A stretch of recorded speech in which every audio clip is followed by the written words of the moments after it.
শ্রী বিশ্বনাথ এই মুহূর্তে আপনাদের নিয়ে এসেছি একটি ভয়ঙ্কর কক্ষে। আপনাদের বলেছিলাম ডক্টর অভয়ার পূর্বজীবন তুলে ধরব আপনাদের সামনে, আর সেই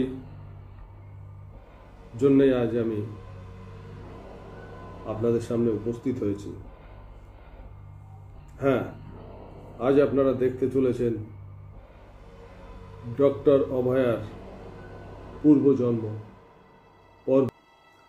আমি আপনাদের মূল পর্বে নিয়ে যাওয়ার আগে সংক্ষেপে কিছু বলতে চাই, যেটা আপনাদেরও জানা দরকার আছে। খুব ভয়ঙ্কর একটি তথ্য কিন্তু আপনাদের সামনে আজ আমি উন্মোচন করতে চলেছি। আপনারা প্রায় সবাই জানেন এবং মানেন যে মৃত্যু কপালে লেখা থাকে। আপনারা বলেন যে মৃত্যু নাকি কপালে লেখা থাকে, এবং তা আগে থেকেই, শুধুই সময়ের অপেক্ষা। কিন্তু আজ আমি আপনাদের এমন একটা কথা বলবো যা শুনলে চমকে উঠবেন, বাকরুদ্ধ হয়ে যাবে আপনাদের। আমি অনেক বইতে লিখেছি, মানুষের জীবনে মৃত্যু বহুবার আসে। হ্যাঁ, আমার নিজের জীবন দিয়ে সেই অভিজ্ঞতা আমার হয়েছে, সেটাই আপনাদের সামনে একটু সংক্ষেপে বলবো। যোগ এবং সুযোগ, এই দুটি মেলবন্ধন যদি এক বিন্দুতে না আসে তাহলে কিন্তু মৃত্যু হয় না। এই দুটি অবস্থা, যোগ এবং সুযোগ, এই দুটি অবস্থা যদি এক মেরুতে এসে দাঁড়ায়, এক বিন্দুতে এসে মেলে, একমাত্র তখনই মানুষের মৃত্যু ঘটে। আমার জীবনে 18 বার মৃত্যু যোগ এসেছে, 18 বার, 18 টাইমস। হ্যাঁ, সত্য কথা বলছি আপনাদের সামনে আজকে। কিন্তু সুযোগের সাথে যোগের ম্যাচ না হয় আমি এই দেহে বসবাস করবার সুযোগ পেয়েছি, এবং আজকেও আমি এই দেহে রয়েছি, আপনাদের সামনে প্রেজেন্ট হয়েছি। একটা কথা মনে রাখবেন, একজন মানুষের জীবনে মৃত্যু ঘনিয়ে আসে কয়েকটি কারণে।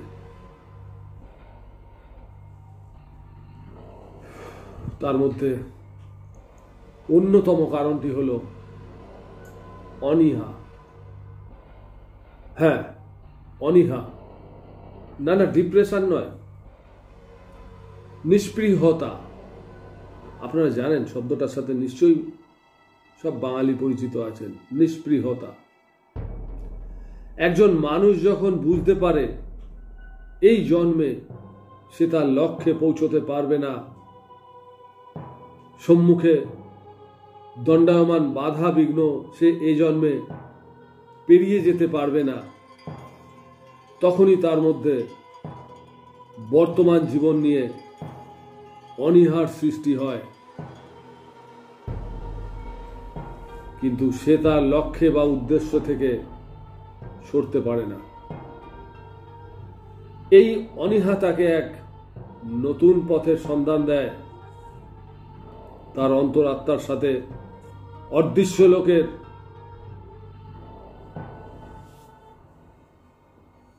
সংযোগ স্থাপন হয়।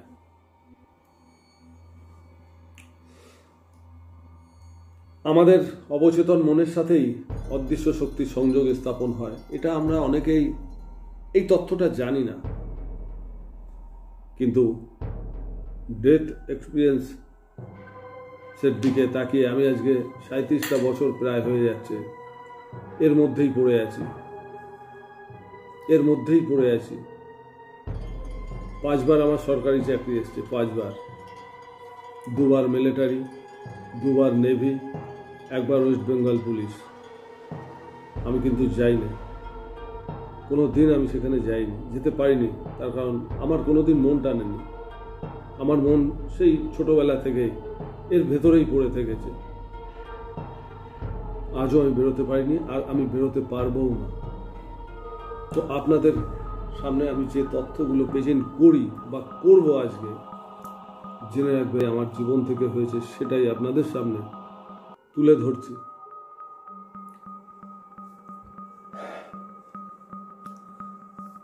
এরপর শুধু সময়ের অপেক্ষা।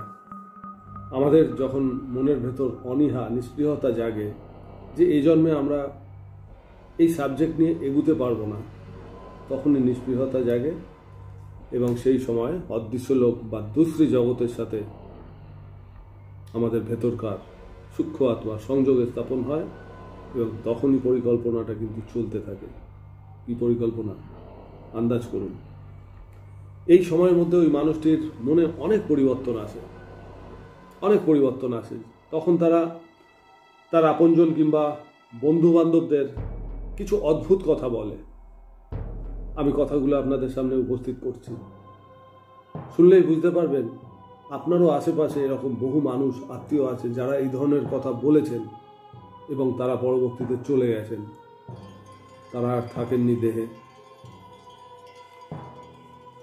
কথাগুলো এরকম, এখানে আর ভালো লাগছে না, ওখানে আর কাজ করতে ইচ্ছে করে না, আমি কিন্তু আর বেশি দিন নেই,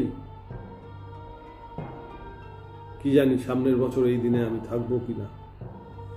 এই কথাগুলোই মানুষ, মৃত্যুপথ যাত্রী বা সমাসন্ন মৃত্যু যাদের ঘটতে চলেছে, এই ধরনের কথা বলে থাকেন তার নিজের পরিজনদের কাছে, বন্ধু বান্ধবদের কাছে, আত্মীয় স্বজনের কাছে।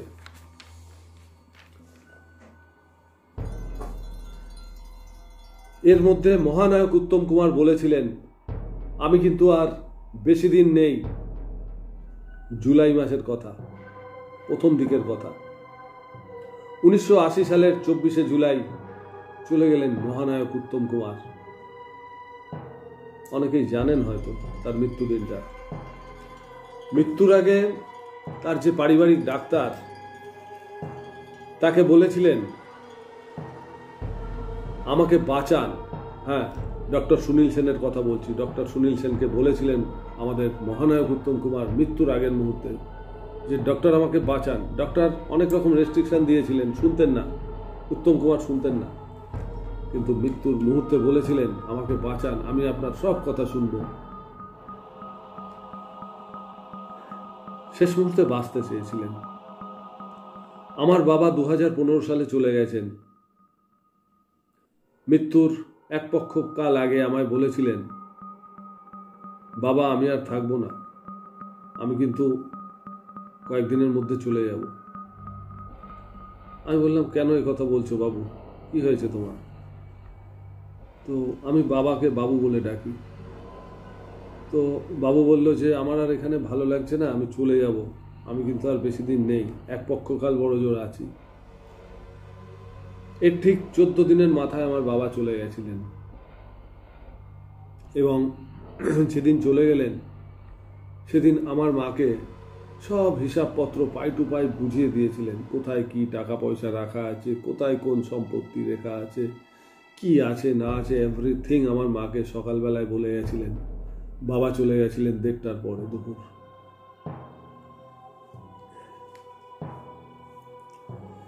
বেশ কিছুদিন যাবৎ ডক্টর ম্যাডাম তার মাকে বলতেন, আরজি কর আর ভালো লাগে না মা, ওখানে আর কাজ করতে ইচ্ছা করে না, ভীষণ দলাদলি। একটা কথা বলে রাখি, মৃত্যুর পূর্বে প্রায় 90% মানুষ বাঁচবার ইচ্ছা প্রকাশ করেন। সত্য কথা, একদম ধ্রুব সত্য কথা। ডক্টর ম্যাডামও শেষ মুহূর্তে বাঁচবার জন্য আপ্রাণ চেষ্টা করেছিলেন। আপনারা হয়তো অনেকেই জানেন, অনেকেই কি কেউই জানেন না। আজ অবধি এই খবরটা প্রকাশ হয়নি। শেষ মুহূর্তে ডক্টর অভয়া মানসিকতা বা সেই পরিবেশটা কেমন হয়েছিল আপনাদের একটু হিন্ট দিই, যদিও খুব যন্ত্রণাদায়ক মুহূর্ত, আমি খুব বেশি বলবো না, আমারও বলতে গিয়ে একটু অসুবিধা লাগছে। মানিয়ে নেবেন প্লিজ।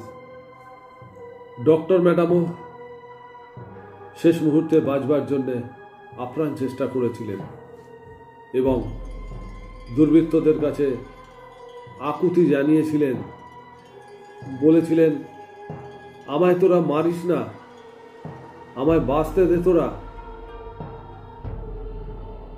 কিন্তু হায়, ততক্ষণে ডক্টর ম্যাডামের নশ্বর দেহটি বসবাসের অযোগ্য হয়ে পড়েছিল, আর তাই তাকে দেহ ছেড়ে চলে যেতে হয়েছিল। এই নির্মম সত্যটি অপ্রকাশিত। আমি পরবর্তী কখনো আপনাদের এই প্রসঙ্গে কিছু জ্ঞাত করবার চেষ্টা করব। আমি এর আগে বহুবার চেষ্টা করেও এড়িয়ে গেছি, তার কারণ ডক্টর ম্যাডামের বাবা মা সহ্য করতে পারবেন না।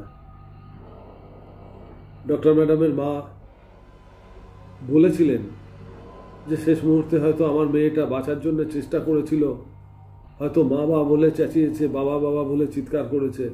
আসলে মায়ের মন তো অনুভব করেন শেষ মুহূর্তে কি হয়েছিল।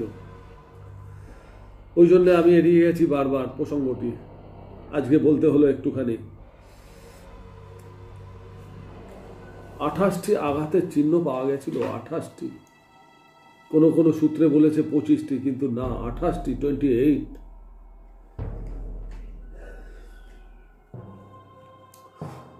ডক্টর ম্যাডাম নিম্ন মধ্যবিত্ত ঘরের মেয়ে ছিল, নিম্ন মধ্যবিত্ত ঘরের। টালির চালার ঘরে বসে একজন বড় ডাক্তার হবার স্বপ্ন দেখেছিলেন। অভাব ছিল তার নিত্য সঙ্গী। ছোট থেকে অভাবের ভেতরে লড়াই করে বড় হয়েছে। পড়াশোনায় খুব ভালো ছিলেন, মাধ্যমিকে সেকেন্ড হয়েছিলেন, উচ্চ মাধ্যমিকে ফার্স্ট হয়েছিলেন, স্কুলের খুব ভালো ছাত্রী ছিলেন, সায়েন্সে ভীষণ তুখর ছিল, কিন্তু ঠিকমতো টিউশন দেওয়ার মতো ক্ষমতা ছিল না বাবা মায়ের। কোনোদিন আবদার করেও কিছু চায়নি বাবা মায়ের কাছে। ভাবতো আছে তাদের বাবা মা অসুবিধা হয়, কষ্ট পায় সেই জিনিসটা না দিলে। ডক্টর ম্যাডাম ফল খেতে খুব ভালোবাসতেন। সোদপুর রেল ব্রিজের নিচ দিয়ে, তখনও ব্রিজ হয়নি, লেভেল ক্রসিং, ওখান দিয়ে যখন বাবার হাত ধরে যাতায়াত করতেন তো মাঝে মাঝে বলতেন, বাবা বাড়িতে পুজোর জন্য ফল নেবে না? বাপি বলতেন, বাপি বাড়িতে পুজোর জন্য ফল নেবে না? বাবা বুঝতে পারতেন তার আদরের মেয়ে কি বলতে চাইছে। ডক্টর ম্যাডাম তার এলাকায় 2টি জায়গায় নিয়মিত রোগী দেখতেন, প্রায় বিনামূল্যে। এতটাই সূক্ষ্মদর্শী ছিলেন ডক্টর ম্যাডাম যে তিনি রোগীদের দেখে, তার কাছে আসা রোগীদের দেখে, তাদের সাথে কথা বলে তিনি বুঝে যেতেন কি অসুখ করেছে মানুষটির। পরে পরীক্ষা করে সেটাই ধরা পড়ত যেটা তিনি বলতেন। আজকাল ডাক্তারদের মধ্যে এই ক্ষমতাটা কিন্তু হারিয়ে গেছে, প্রায় নেই বললেই চলে। আজকাল ডাক্তারদের কাছে গেলেই 10 রকম পরীক্ষা করতে হবে, তবেই তারা মুখ খুলবেন, প্রেসক্রিপশন করবেন। কিন্তু আমরা তো জানি ডক্টর বিধানচন্দ্র রায়ের কথা, যিনি রোগীর মুখ দেখে বলে দিতেন তার কি অসুখ করেছে। ডাক্তার ম্যাডামের বাবা মা যে শুধু তাদের মেয়েকেই হারিয়েছে তা নয়, আমরা বাংলাবাসী একজন সম্ভাবনাময় ডাক্তারকে হারিয়ে ফেলেছি। এটা আমাদের সকলের দুর্ভাগ্য, আমাদের বাংলার দুর্ভাগ্য। আপনাদের কি মনে হচ্ছে এমন উচ্চমানের একটা প্রাণ এভাবে শেষ হয়ে হারিয়ে যাবে? মানুষের সেবা করতে গিয়ে 3বার করোনা আক্রান্ত হয়েছিল, 3বার প্রবল জ্বর, তবুও তিনি থেমে যাননি। দরিদ্র রোগীদের পরিষেবা দিয়ে গেছেন। তার স্বপ্ন ছিল অনেক বড় ডাক্তার হবে, অনেক বড়। তার নামের পাশে গোল্ড মেডেলিস্ট কথাটা লেখা থাকবে। এই জন্মে তারা সেই আশা পূর্ণ হলো না। তার নামটাই রইল না। তার মা একদিন দুঃখ করে বলেছিলেন, আমার মেয়েটা এত বড় ডাক্তার হওয়ার স্বপ্ন দেখতো, তার নামের পাশে গোল্ড মেডেলিস্ট কথাটা লেখা থাকবে, আজকে তার নামটাই হারিয়ে গেল। কেউ বলছে অভয়া, কেউ বলছে তিলোত্তমা, আরও সব কি কি নামে তাকে অভিভূত করা হচ্ছে। ভীষণ যন্ত্রণাদায়ক। এ কথা বলবার মতন ভাষা বোধহয় কারোর থাকে না, অনুভব করবার জায়গা শুধু। আশা পূর্ণ হলো না এই জন্মে, কিন্তু তার মানে এই নয় যে তার সে আশা পূর্ণ হবে না। জন্মান্তরবাদ বলে কিন্তু একটা বিষয় আছে, আপনারা জানেন অনেকে। পুনর্জন্মর কথাও নিশ্চয়ই শুনেছেন আপনারা। ডক্টর ম্যাডামের পুনর্জন্ম আজকে তো আমি আপনাদের সামনে প্রেজেন্ট করব। পূর্বজন্ম, ডক্টর অভয়ার পূর্বজন্ম নিয়ে আপনাদের সামনে উপস্থিত হয়েছি, সেটা আপনাদের সামনে উপস্থিত করব আজকে। কিন্তু ডক্টর অভয়া কিন্তু কামব্যাক করবে খুব শীঘ্রই পুনর্জন্মের মাধ্যমে। এই তথ্যটা সম্প্রতি আমি জানতে পেরেছি মাত্র 2 দিন আগে, যে ডক্টর অভয়া পুনর্জন্ম হতে চলেছে, মাত্র কয়েকদিনের অপেক্ষা। তিনি শুধু সামনের জন্মে এসে বড় ডাক্তার হবে তাই নয়, যে যে কারণে এই জন্মে তাকে চলে যেতে হলো সমাজ থেকে, সেই অপরাধ এবং অপরাধীদের তিনি নির্মূল করবেন। পরের জন্মে এতটাই মহিরুহ হয়ে উঠবেন ডক্টর অভয়ার আত্মা। আপনারা এগুলো জেনে নিন, শুধু সময়ের অপেক্ষা কাটতে হবে।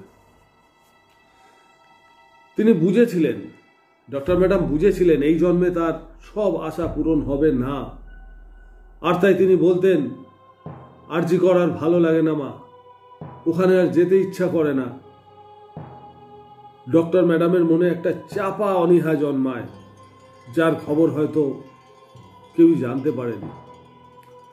এবং এই অবস্থা থেকেই তার সূক্ষ্ম আত্মার সাথে অদৃশ্য লোকের সংযোগে স্থাপন হয়েছিল। মৃত্যুর কিছুদিন পূর্বে বড় রাস্তা পেরোবার সময় একটা ছুটন্ত বাইক তার উপরে সে আছড়ে পড়ে।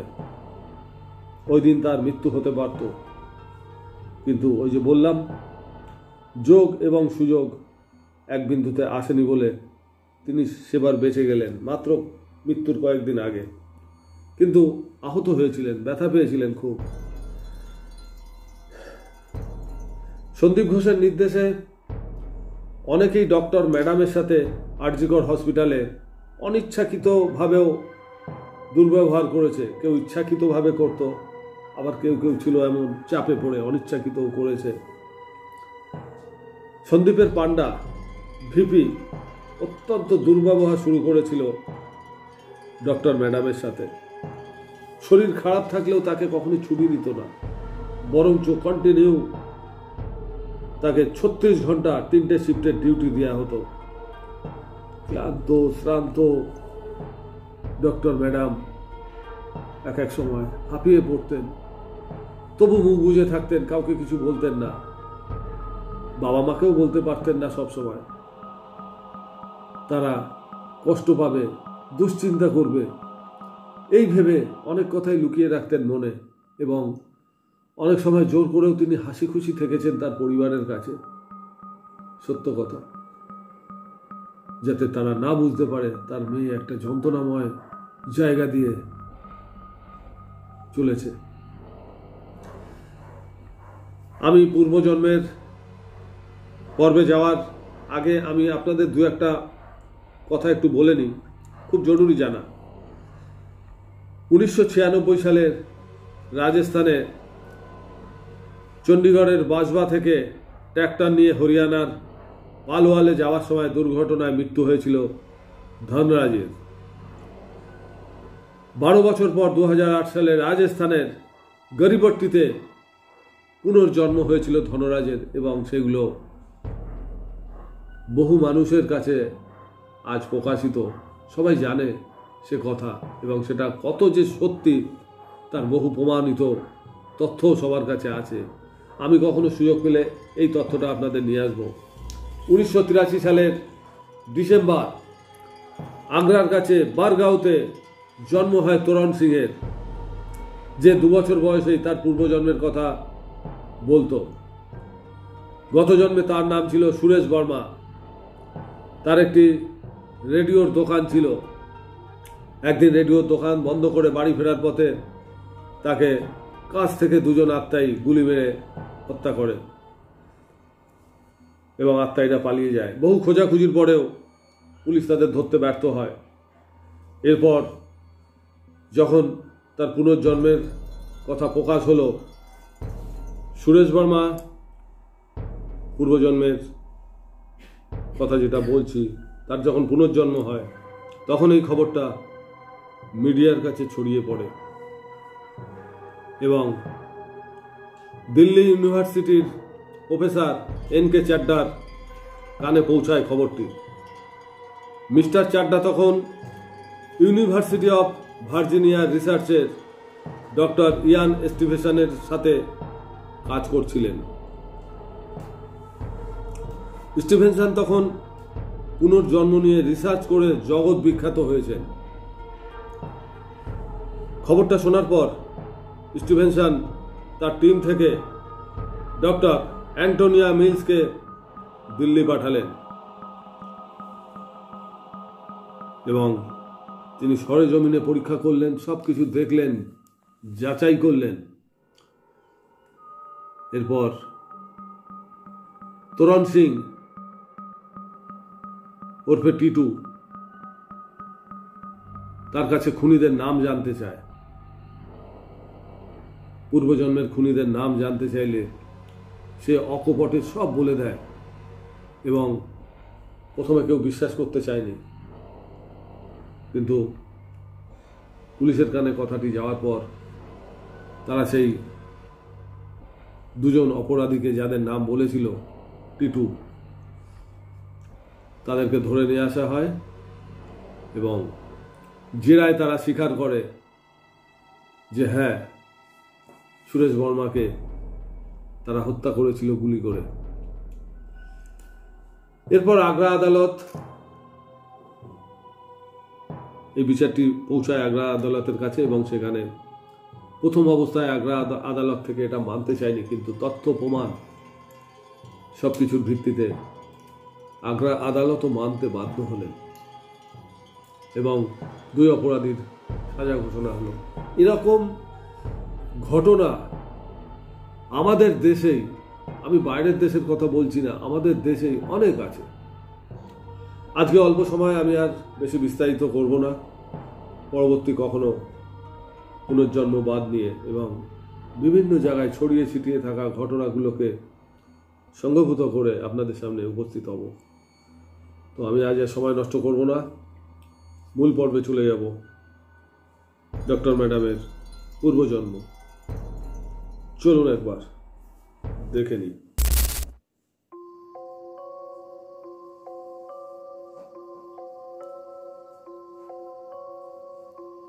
ডক্টর ম্যাডাম, ডক্টর ম্যাডাম, আজ আপনাকে আমি টাইম মিশনের মধ্যে দিয়ে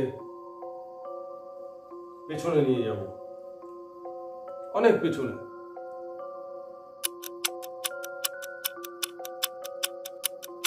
ডক্টর ম্যাডাম, ডক্টর ম্যাডাম, আপনি এসেছেন কি? যদি এসে থাকেন সারাদিন প্লিজ, সারাদিন আপনার অপেক্ষাতে আমি আছি। কিন্তু আমি আজ এমন কিছু জানতে চাইছি বা এমন কিছু জানতে চাইবো আপনার কাছে। প্লিজ আপনি আসুন সারাদিন। Doctor madam, doctor madam, doctor madam, please please সারাদিন। আপনি কি এসছেন? আপনি কি এসছেন ডাক্তার ম্যাডাম? ডক্টর ম্যাডাম, সারাদিন প্লিজ। আজ আমি এমন কিছু কথা জানতে চাই আপনার কাছ থেকে, যার জন্য আজ আমি আপনাকে নিয়ে আবার বসেছি। প্লিজ ডক্টর ম্যাডাম, সারাদিন আপনি যদি এসে থাকেন, সারাদিন প্লিজ প্লিজ ডাক্তার ম্যাডাম আপনি এসছেন, প্লিজ ডাক্তার ম্যাডাম সারাদিন সারাদিন সারাদিন আপনি এসছেন। Doctor madam, doctor madam, doctor madam আপনি এসছেন। আপনি আসলে আমাকে বোঝান, আপনি বোঝান আমাকে আপনি এসছেন। চুপ করে থাকবেন না ডাক্তার ম্যাডাম। আমি আজ অনেক দিন আপনাকে নিয়ে দিন রাত লড়াই করে দিচ্ছি। আপনার জন্য হয়তো আমি কোনো আন্দোলনে যোগ দিতে পারিনি। ডক্টর ম্যাডাম, ডক্টর ম্যাডাম আপনি এসছেন। ডক্টর ম্যাডাম আপনি এসছেন। জবাব দিন, জবাব দিন সারাদিন। Doctor madam, doctor madam please please.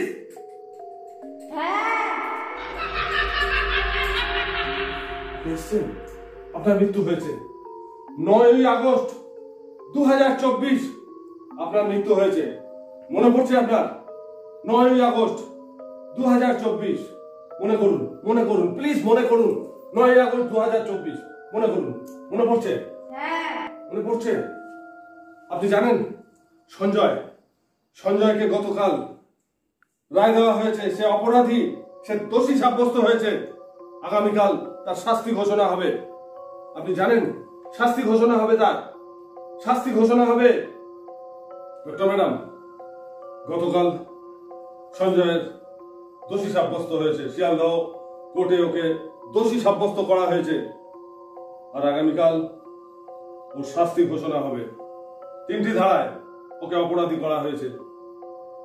তাতে হয়তো আমৃত্যু জেল হতে পারে, জরিমানা, ফাঁসি, যে কোনো একটা হতে পারে। কিন্তু আর কেউ সামনে এলো না ডক্টর ম্যাডাম, আর কেউ সামনে এলো না। আজকে 5 মাসের উপরে বিচার চলছে, গোয়েন্দা তদন্ত করছে, আর কেউ সামনে এলো না ডক্টর ম্যাডাম। একমাত্র সঞ্জয় রায় অপরাধী। আপনার এই অপরাধের একমাত্র অভিযুক্ত কি সঞ্জয় রায়? না। Cool down, cool down, cool down. শান্তি, শান্তি, শান্তি, শান্তি।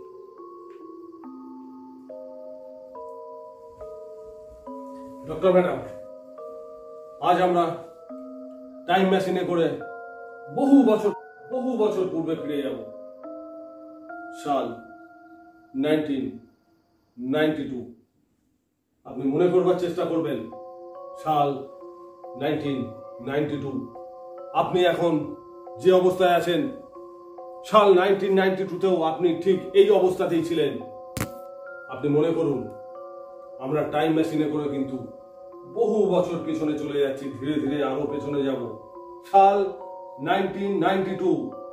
আপনি মনে করুন ডক্টর ম্যাডাম, সাল 1992 মনে পড়ছে আপনার? আপনি এখন যেরকম অবস্থায় আছেন ঠিক এই অবস্থাতেই ছিলেন সাল 1992। মনে পড়ছে? সেই সময় আপনি এইভাবেই কাটিয়েছিলেন। এখন যেভাবে আপনি দেহ ছেড়ে আছেন, ঠিক সাল 1992তেও আপনি দেহ ছেড়েই ছিলেন। মনে পড়ছে? একবার সারাদিন মনে পড়ছে? মনে পড়ছে? Doctor madam, 1992। আমরা এবার আরো পেছনে চলে যাব, আরো পেছনে। মনে করুন আপনি 1991, 1991, 1990, 1989, 1988, 1987, 1986। 1986 কি হয়েছিল? কি হয়েছিল ডক্টর ম্যাডাম? কি হয়েছিল আপনার? মৃত্যু হয়েছিল? মৃত্যু আপনার?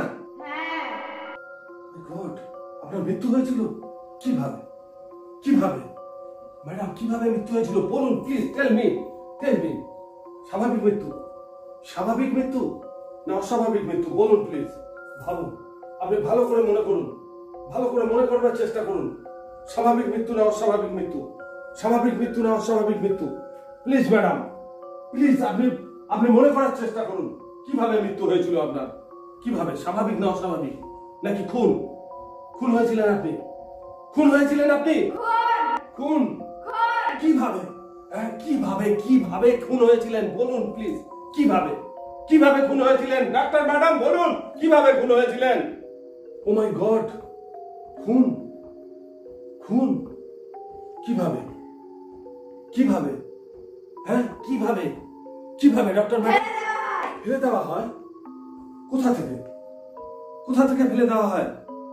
কোথা থেকে ফেলে দেওয়া হয় বলুন প্লিজ, মনে করুন কোথা থেকে আপনাকে ফেলে দেওয়া হয়েছিল, কোথা থেকে ফেলে দেওয়া হয়েছিল বলুন।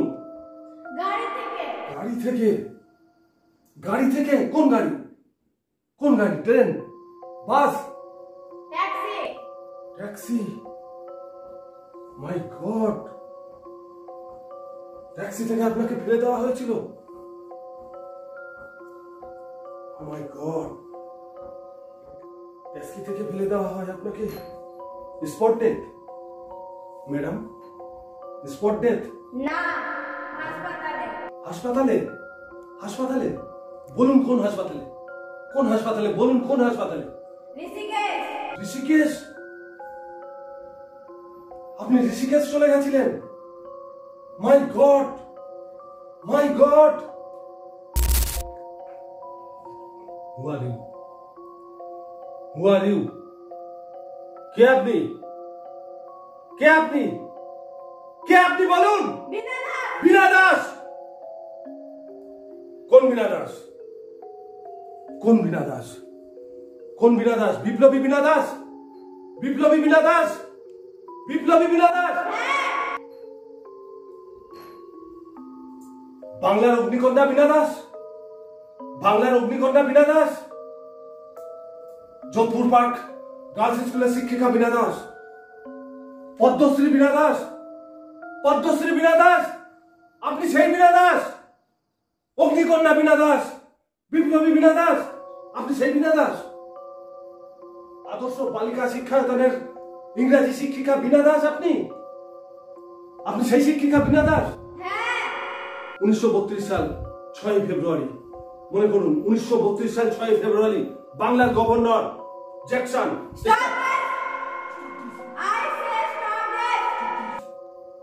Why, why? ম্যাডাম কষ্ট হচ্ছে আপনার, ম্যাডাম কষ্ট হচ্ছে আপনার? আপনি মনে করুন ওই অসভ্য জানোয়ার বর্বর ইতর লুচ্চ গভর্নর স্ট্যানলি জ্যাকসনকে পরপর 5টা গুলি চালানোর অপরাধে মাত্র একদিনের বিচারে আপনার 9 বছরের সশ্রম কারাদণ্ড হয়েছিল। মনে পড়ছে আপনার? মনে করুন।